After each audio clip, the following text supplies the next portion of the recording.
75%, 3 engines.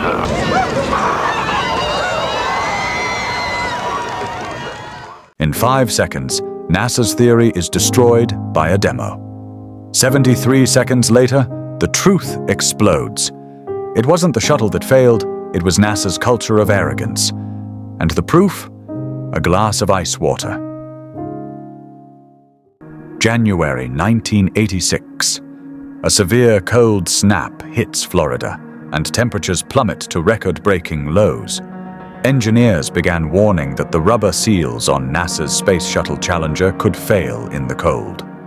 But the countdown continues as the launch is watched live on television by school children all over America. Moments after launch, the space mission ends in tragedy for the astronauts. The world was told it was a freak accident. But behind the scenes, engineers begged NASA to stop the launch. So why did NASA silence them? The Space Shuttle's debut in the 1980s was a groundbreaking achievement in the world of space exploration. Following the successful launch of STS-1 on April 12, 1981, space travel evolved from a thrilling event to a routine activity. Each new mission was no longer a daring adventure, but instead a scheduled flight that regularly brought satellites and experiments to space. The public's confidence in the space program grew with every voyage. Senators and international partners were ferried to space, and people began to dream of a day when space travel would become accessible to everybody. That dream was beginning to feel real when NASA announced the Teacher in Space program in 1984. The announcement sent a wave of excitement throughout the nation, and 11,000 educators applied for the once-in-a-lifetime opportunity. Among those who registered was 36-year-old Krista McAuliffe, a social studies teacher at Concord High School in New Hampshire. On July 19, 1985, Krista McAuliffe learned she had been chosen as the first teacher in space. Her contagious enthusiasm and down-to-earth personality quickly garnered public affection, and Krista McAuliffe became a household name. And for a brief moment in history, spaceflight began to look like something for everyone, not just for the scientists and professionals. What no one knew was that NASA's public relations campaign was about to cost McAuliffe her life. In the late hours of January 27, 1986, Florida experienced record-low temperatures. The Kennedy Space Center recorded temperatures as low as 18 degrees Fahrenheit that day, which was part of a forecasted significant drop in temperatures. To prevent pipes from freezing, safety showers and fire hoses were activated, resulting in water accumulation and ice formation on the launch platform. The ice inspection team documented extensive ice buildup, including foot-long icicles, on the launch pad and its supporting structure. This raised concerns that the icicles might fall off and damage the heat-resistant tiles on the shuttle during launch. However, this wasn't the only source of concern. Engineers warned that the low temperatures could negatively affect the seal provided by the SRB O-rings for the launch. As the colder temperatures lowered the elasticity of the rubber O-rings, engineers worried that the O-rings wouldn't seal properly during takeoff.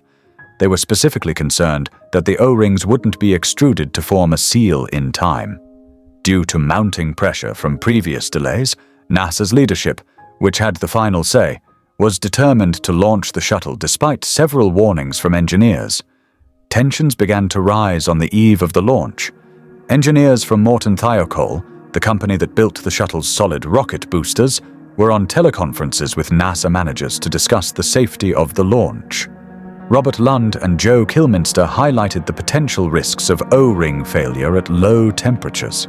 They strongly advised against launching until the temperature exceeded 53 degrees Fahrenheit.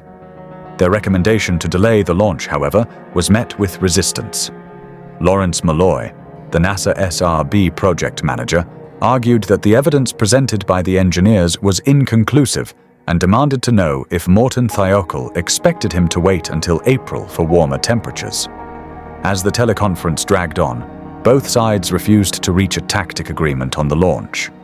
Eventually, the teleconference decided to hold a recess to allow a private discussion amongst Morton Thiokol management. Alan J. MacDonald, Morton Thiokol's director of the Space Shuttle SRM project, reminded his colleagues in Utah to investigate how delays in the primary O-ring seal affect the secondary O-ring's ability to provide backup protection. He strongly believed this would add enough to the engineering analysis to stop Molloy from accusing the engineers of using inconclusive evidence to try and delay the launch. However, when the call resumed, Morton Thiokol's leadership bowed to pressure and announced their decision to proceed with the launch. However, Alan J. MacDonald remained adamant and refused to approve the launch. When MacDonald told Molloy that, as the on-site representative at KSC, he would not sign off on the decision, Molloy demanded that Morton Thiokol provide a signed recommendation to proceed with the launch. Morton Thiokol leadership agreed, and the teleconference ended. Rubber O-rings are indispensable in solid rocket boosters. They act as thin seals that are crucial in keeping the extremely hot exhaust gases trapped inside the joints. At normal temperatures, O-rings flex quickly, sealing tightly to prevent the superheated gas from escaping. This resilience, however, changes under freezing weather. Sub-zero temperatures cause the rubber O-rings to stiffen, significantly impacting their elasticity.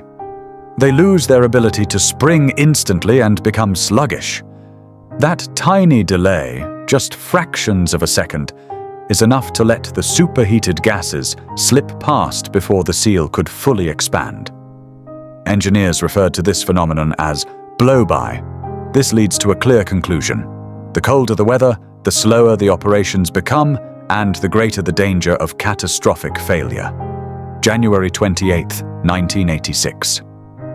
The world watched on with anticipation as Challenger launched from the Kennedy Space Center Launch Complex 39B at 11:38 a.m. Eastern Time.